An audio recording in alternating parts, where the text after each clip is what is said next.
Le grand patron, il a peur que vous descendiez, vous et les autres, sur Bangui. Il y a un moyen de lui faire peur. C'est que on lui fasse comprendre que vous pouvez intervenir quand vous voulez en plein centre-ville.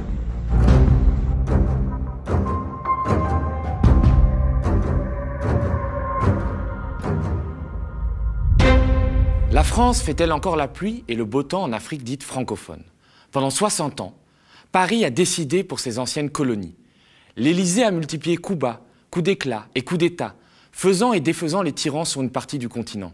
Et la patrie des droits de l'homme n'a jamais hésité à se salir les mains. Il suffisait qu'un président africain s'émancipe un peu trop de la tutelle française pour qu'il se retrouve 6 pieds sous terre. Ce fut le cas de Sylvanus Olympio au Togo ou de Thomas Sankara au Burkina. Mais au fil des années, la France a perdu la main. Au grand marché de l'impérialisme, notre pays a fini par être grand remplacé par d'autres, Russie et Chine en tête. Mais si la France-Afrique est moribonde, elle n'est peut-être pas tout à fait morte. Le monstre bouge toujours. Il garde son pouvoir de nuisance intact, comme ce jour où du fond d'un pays d'Afrique centrale, j'ai reçu de drôles d'enregistrements audio qui n'auraient jamais dû tomber entre mes mains. Allô? Oui, mon fils. Oui, bonjour. Bonjour, Excellence. Bonjour, patron. Le monsieur qu'on appelle Excellence et patron est français. Il s'appelle Norbert Gazier. Le nom ne vous dit rien sans doute. Il y a quelques semaines, il ne me disait pas grand-chose à moi non plus. J'ai donc enquêté sur ce monsieur très discret qui se fait appeler Vincent auprès de ses interlocuteurs. Norbert Gazier n'est pas militaire pour un sou. Il n'a rien d'un Bob Denard ou même d'un Malotru. Non, c'est un pied nickelé vieillissant, presque d'un autre temps. Né en 1950, Gazier vit depuis la fin des années 90 au Cameroun, où il s'est marié et où il a fondé à Yaoundé une entreprise de communication au nom pas très local, Sayonara. L'homme se fait passer pour publicitaire, entretient quelques relations avec le pouvoir en place et grenouille dans le milieu des expatriés. Il se présente même parfois comme un conseiller à l'ambassade de France au Cameroun, alors qu'à notre connaissance, il n'y travaille pas. Son nom se retrouve subitement sur la toile en 2019, quand un pays voisin du Cameroun, le petit État pétrolier de Guinée équatoriale, réclame son extradition. Et pas pour n'importe quel délit. Norbert Gazier aurait été mêlé à des tentatives de coup d'État contre le président équato-guinéen, le richissime dictateur Teodoro Obiang Nguema, au pouvoir depuis 1979. Le 3 janvier, la Guinée équatoriale avait déclaré avoir déjoué un coup d'État. Un groupe de mercenaires étrangers, des Tchadiens, des Centrafricains et des Soudanais avait voulu, selon Malabo, attaquer le chef de l'État qui se trouvait dans son palais de Koité-Mongomo à une 50aine de kilomètres du carrefour des 3 frontières. 2 putschs échouent lamentablement et successivement, et les têtes tombent. Les opposants équato-guinéens sont condamnés à des peines de prison records dans des procès staliniens. Les mercenaires tchadiens et centrafricains, qui avaient été embragués dans cette barbouzerie, fuient pour échapper au foot d'Obiang Nguema. Le potentat équato-guinéen fulmine. Il soupçonne même la France d'avoir orchestré le coup d'État. Cette même France avec laquelle il ne s'est jamais entendu. Cette France qui a osé saisir l'immeuble parisien de son fiston chéri, condamnant Obiang Junior à 3 ans de prison avec sursis dans l'affaire des biens mal acquis. Est-ce que vous pouvez nous dire clairement, a-t-on voulu vous renverser, voire vous tuer à cette occasion? Un groupe de terroristes du Tchad, de nationalité tchadienne, et nationalité centrafricaine, notamment Sénéca, qu'aujourd'hui arrive à convertir à un groupe terroriste. Un groupe de Soudanais préparé malgré avec certaines personnalités en France. Alors, vous avez parlé de la France. Vous dites que l'action a été déclenchée depuis la France. Qu'est-ce que ça veut dire? Je ne suis en ce moment à la mesure de citer des personnes. Je demande la collaboration du gouvernement français pour faire l'enquête. Les éléments que j'ai en ce moment, c'est que le financement venait de certaines personnalités de la France. Aucune de ces personnalités françaises ne sera jamais inquiétée. L'ancien directeur du renseignement à la DGSE, Alain Juillet, que la Guinée équatoriale décrit comme un des cerveaux du putsch, niera farouchement son implication. Le rôle de Norbert Gazier est plus trouble. Le média a réussi à rentrer en contact avec plusieurs mercenaires qui avaient été recrutés pour l'occasion. 2 d'entre eux m'ont affirmé sous couvert d'anonymat avoir reçu de fortes sommes d'argent et du matériel de la main même de Norbert Gazier lors de rencontres au Cameroun. Il travaille en privé pour le gouvernement français. Il est tout proche même de l'Élysée, c'est ce qu'il me dit. Tu penses que c'est vrai ou qu'il raconte un peu sa vie? En tout cas, moi, je suis en Afrique ici et en Brousse, donc tu vois. C'est quelqu'un qu'on se connaît très bien. moi, j'ai pas eu la chance d'aller en France ou aller à l'Élysée. C'est celui qui prétend dire ça. Et avec les actions qui des fois, il y a des preuves qui montrent tout ça. Donc, pour moi, bon, ça peut être. Parce que c'était lui qui avait financé là, ce qui se passait en Guinée équatoriale, non? En 2017. Oui, c'était lui avec les partenaires, avec ses partenaires, les opposants de la Guinée équatoriale. C'est eux qui nous ont mis dans la merde jusqu'aujourd'hui. Mais c'est lui qui a amené l'argent. Je ne peux pas vous dire avec exactitude l'argent d'où ça sort. Mais la personne qui nous amène, c'est Javier, et c'est Gazier. Oui, mais si c'est début ou que ça soit la France. Mais en tout cas, ça sort de l'Europe. Mais après l'échec du putsch en Guinée équatoriale, Gazier passe étrangement entre les mailles du filet. Il continue à couler des jours heureux entre la France et le Cameroun. Il cherche même à remettre sur pied la fine équipe de Barbouze, en assurant avoir appris des erreurs du passé et en cherchant surtout de l'argent frais. Mais je te dis que moi, je veux pas je veux pas que vous soyez dans les mêmes conditions que la dernière fois, parce que c'était trop pénible pour vous. Il faut que eux, ils me confirment qu'il y a des moyens financiers. D'accord. Et ils ont l'air comment? Je sais pas, c'est un des gars qui restait de la première équipe. Hein. Mais pour le coup, Norbert Gazier ne s'intéresse plus à la Guinée équatoriale. Il a jeté son dévolu sur un autre pays d'Afrique centrale, béni des dieux mais détruit par les hommes, la République centrafricaine. Cet État failli sort péniblement de 10 années de guerre civile. Il est aussi le théâtre d'une guerre froide entre la France et la Russie. L'influence hexagonale y a considérablement décliné depuis qu'en 2017, les sanguinaires mercenaires de Poutine ont débarqué dans cette ancienne chasse gardée française et ont pactisé avec le président Faustin-Archange Touadéra.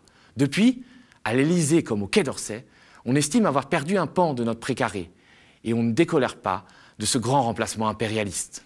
Wagner, c'est d'abord une société de mercenaires russes qui fait la guerre par procuration.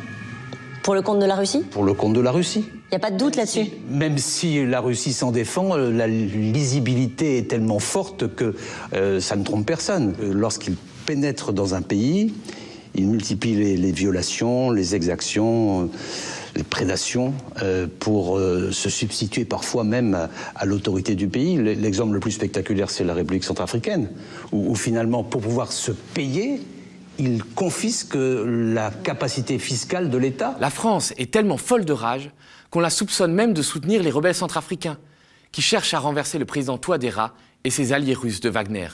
Une accusation en l'air? Une fake news montée de toutes pièces? Peut-être pas. Dans ses audios datés de juin et juillet dernier, et que le média publie pour la première fois, Norbert Gazier insiste pour que la rébellion centrafricaine se fédère autour d'un leader unique avant de fondre sur la capitale, Bangui.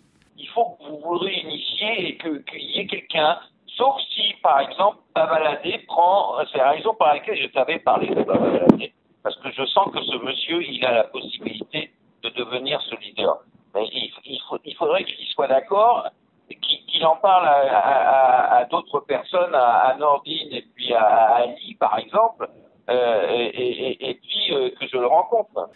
Les chefs rebelles que Gazier cite ne sont pas des enfants de cœur, loin de là. Babaladé est un seigneur de guerre tchadien qui a écumé le nord de la Centrafrique avant d'être nommé directeur du renseignement militaire au Tchad, l'indéfectible allié de Paris. Également cité par Gazier, Noureddin Adam et Ali Darassa se sont distingués par leurs nombreux crimes de masse qui ont plongé la Centrafrique dans une atroce guerre confessionnelle dont elle a failli ne pas se relever. Sous sanction des Nations Unies, les deux chefs rebelles s'entendent pourtant comme larrons en foire avec Paris, qui les soutient, ou tout du moins les tolère depuis une bonne dizaine d'années. En témoigne ce rapport de l'ONG américaine The Sentry. Plusieurs témoins et sources disposant d'informations de premier plan ont indiqué à The Century qu'à partir de septembre 2014, plusieurs rencontres ont eu lieu entre Ali Darassa et des officiers de l'armée française de l'opération Sangaris. Selon ces mêmes sources, les discussions visaient à sécuriser les intérêts français en Centrafrique en échange d'un soutien politique, logistique et militaire aux milices armées issues de la Séléka. Pour contrecarrer la présence russe en Centrafrique, la France serait-elle prête à s'allier avec le diable, avec des rebelles qui n'aiment rien tant que l'argent et le sang? Nos services utiliseraient-ils de discrets émissaires comme Norbert Gazier? Quoi qu'il en soit, Gazier semble avoir une idée très précise de ce qu'il faut faire pour déstabiliser le régime centrafricain. Et Nordine, plus de nouvelles? Nordine, il est là, non? Il est là. Il est là. Moi, j'ai dit à quelqu'un de proche de Nordine, j'ai parlé avec lui, et Nordine est parti du côté du Soudan. Il n'est pas encore revenu à cause de la pluie. Parce que là, faut vraiment que vous vous réunissiez, là. Parce que tu as vu que les gens de Wagner, il y en a beaucoup qui sont repartis en Russie là, à cause de la guerre en Ukraine. Donc il y a beaucoup moins de gens de Wagner en ce moment qui protègent le président. Hein. Oui, c'est vrai. Maintenant, ils ne sont pas beaucoup. Ben voilà. Maintenant, ils ne sont pas beaucoup. Mais le problème, c'est que vous allez commencer à faire les opérations, mais avec le peu de munitions et des choses qu'on a, nous, de notre côté ici, ça ne peut pas nous amener jusqu'à Bangui, mais si on arrive à trouver peut-être un coup de main, oui, on peut lancer les hommes, aller au Soudan et prendre tout ce qu'il faut et continuer. Et pourquoi vous prenez pas au FACA? Les FACA, vous pouvez leur prendre beaucoup de choses à ces gens-là. Ils ont peur. Ils ont peur. Ils sont éparpillés. Les FACA sont éparpillés. Ils sont pas comme avant dans un camp où ils sont nombreux, tout ça. Je ne sais pas. C'est la peur qui fait que. Donc ils sont plus mobiles que sur place. Mais il y a bien un endroit où ils mettent toutes leurs munitions, tout ça. Pourquoi vous vous occupez pas de ça? Il faudrait que vous coordonniez tout ça pour prendre toutes ces munitions et après vous êtes tranquille. Oui, c'est des choses qu'on faisait avant. C'est des choses qu'on faisait avant, mais actuellement, il n'y a pas un bon leader. C'est ça le problème. Ah ouais, je vois. Et Bozizé, qu'est-ce qu'il fait, lui? Lui, depuis que la saison pluvieuse a commencé, il ne s'est pas apparu, il est parti rester de l'autre côté. Et... je ne sais pas. C'est pénible, hein. Je ne sais pas si la France est en train de faire quelque chose, mais en tout cas, nous, on ne connaît pas encore. Je ne sais pas pourquoi. Pour l'instant, la France, on n'envoie plus d'argent, ni l'Europe, ni la France, même l'Union européenne, la Banque mondiale n'envoie plus d'argent au régime. C'est la raison pour laquelle c'est la panique. Ils n'ont plus du tout d'argent. Les caisses sont complètement vides. Quelques jours après cette conversation, Norbert Gazier revient à la charge. Et cette fois, il a une idée. Il veut toucher l'ennemi en plein cœur. Ok. Alors, je ne sais pas ce que tu fais avec 3R, là. Vous avez des projets? Il faut que tu m'en parles. Maintenant, si vous avez la possibilité, là-bas, le grand patron, il a peur que vous descendiez, vous et les autres, sur Bangui. Il y a un moyen de lui faire peur. C'est que on lui fasse comprendre que vous pouvez intervenir quand vous voulez en plein centre-ville. Et l'idéal, ça aurait été de toucher les installations de la chaîne de télévision que je t'ai indiquée. À Bangui, aucune chaîne de télévision n'a été attaquée. Mais depuis ces enregistrements audio, Norbert Gazier est visiblement passé à la vitesse supérieure. Il semble avoir obtenu des financements pour sa folle équipée. De qui? Mystère et boule de gomme. Il n'en reste pas moins que ces dernières semaines, le Français a envoyé plusieurs mandats Western Union à des commandants rebelles, en exigeant d'eux un plan d'attaque sur Bangui. Et, coïncidence troublante, le 26 septembre dernier, le journaliste spécialisé sur l'Afrique centrale, Christophe Rigaud, annonçait dans un tweet que Noureddin Adam, vous vous souvenez, ce seigneur de guerre recherché par la CPI et qui a longtemps été dans les bonnes grâces de Paris, eh bien ce Noureddin Adam s'apprête, je cite, à marcher sur Bangui après avoir pu fédérer de nombreux groupes armés.